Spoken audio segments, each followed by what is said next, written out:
la croix. On la voit absolument partout, n'est-ce pas?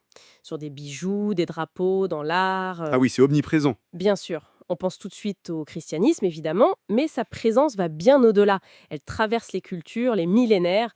D'où vient cette incroyable persistance, en fait? Mhm. C'est la question qui nous amène aujourd'hui à explorer un peu les écrits de René Guénon, et plus spécifiquement son livre Le symbolisme de la croix. Un ouvrage fondamental chez lui. Exactement. L'objectif, c'est pas tant de refaire l'histoire, mais plutôt de plonger dans la signification, disons, métaphysique que Guénon donne à ce symbole. Comprendre la structure profonde qu'il y percevait. Oui, aller au-delà de l'interprétation historique habituelle. Voilà. Alors, comment on attaque ça? Comment Guénon aborde-t-il justement cette universalité de la croix? Pour Guénon, cette universalité, c'est presque une preuve en fait. Une preuve de son caractère vraiment fondamental, antérieur même au christianisme. Antérieure. Oui, il la voit comme un symbole primordial, vous savez, connecté à ce qu'il nomme la tradition primordiale. Ah oui, cette idée d'une source unique de sagesse. Exactement. Une source unique qui se serait exprimée de différentes manières selon les cultures, les époques. Et la croix, ce serait l'un de ces langages symboliques universels, quoi. Intéressant. Mais alors, comment il articule ça, cette idée de symbole primordial, avec un événement historique aussi, aussi concret que la crucifixion? Est-ce que l'un annule l'autre? Justement pas. Et ça, c'est un point vraiment crucial chez Guénon. Il soutient que le sens symbolique profond, ça n'invalide jamais le sens littéral ou historique. Ah bon? Non, au contraire.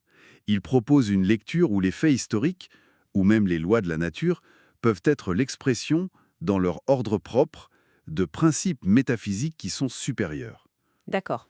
Autrement dit, l'événement historique de la crucifixion, ce ne serait pas la source du symbolisme de la croix, Non.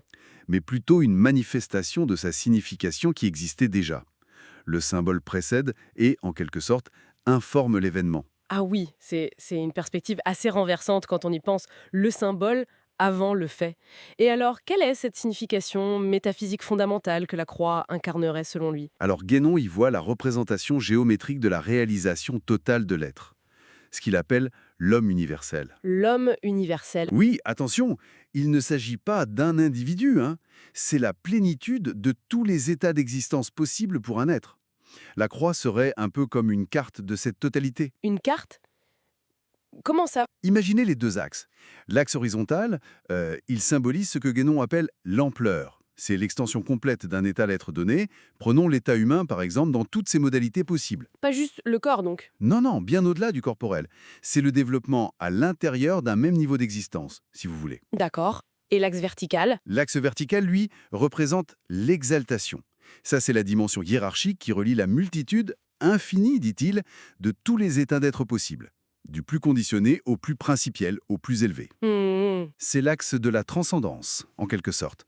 Celui qui connecte notre état actuel à tous les autres états, supérieurs et inférieurs. D'accord, donc on a cette carte phi.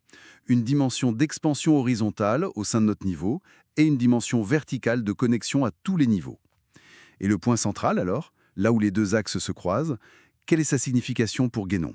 Ah, ce centre, il est absolument fondamental. C'est le point d'équilibre parfait.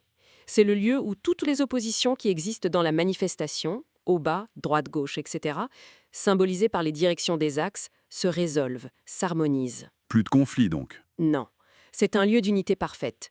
Guénon le rapproche de ce que les traditions d'Extrême-Orient appellent l'invariable milieu. L'invariable milieu, oui. C'est le point de communication par excellence, entre l'horizontal et le vertical, et donc entre tous les états d'être.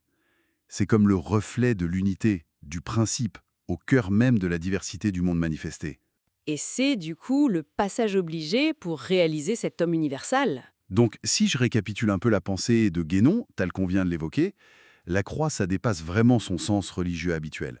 Ça devient une sorte de diagramme universel de l'existence elle-même, C'est tout à fait ça. qui montre comment chaque être s'inscrit à la fois dans un plan d'existence particulier, l'horizontal, et dans la totalité des possibles, le vertical, avec ce point central comme lieu de jonction et, potentiellement, de retour à l'unité. C'est exactement ça.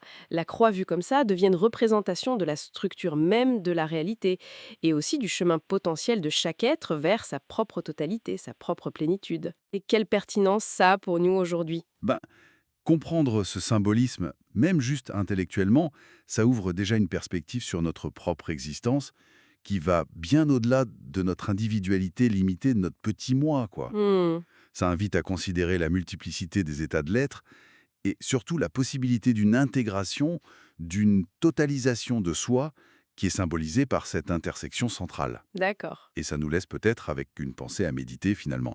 Si la croix représente vraiment cette structure universelle de l'être et ce chemin vers la réalisation totale, comment notre perception de nous-mêmes, de notre place dans le cosmos, pourrait évoluer si on la contemplait non plus comme un simple signe culturel ou religieux, Oui.